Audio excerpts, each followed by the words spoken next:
Hezbollah சிதறி போச்சு.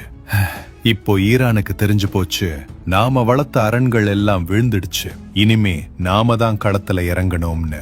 அப்படி உருவானதுதான் ஜூன் 2025 நடந்த அந்த 12 நாள் போர். இத போர்னு சொல்றதை விட ஒரு பாடம்னு சொல்லலாம். இஸ்ரேலும் அமெரிக்காவும் சேர்ந்து ஈரானோட வான் பாதுகாப்பு அமைப்புகளை துவம்சம் பண்ணாங்க.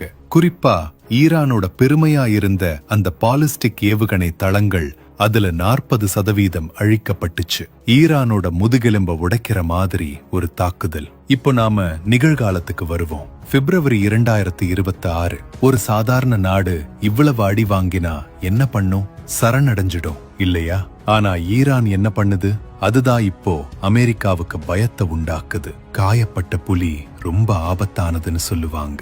இப்போ ஈரான் அப்படிதான் இருக்கு. தன்னோட படைகள் போச்சு, கூட்டாளிகள் போச்சு, பொருளாதாரம் போச்சு. இப்போ ஈரான் கிட்ட மிச்சம் இருக்கிறது ஒரே ஒரு ஆயுதம், அதுதான் அணு ஆயுதம்.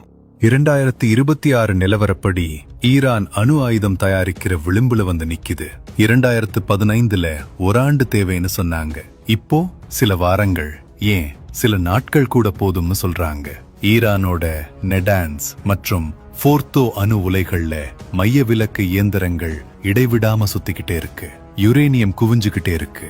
அமெரிக்காவுக்கு இதுதான் மிகப்பெரிய தலைவலி. ஒருவேளை ஈரான் குண்டு தயாரிச்சு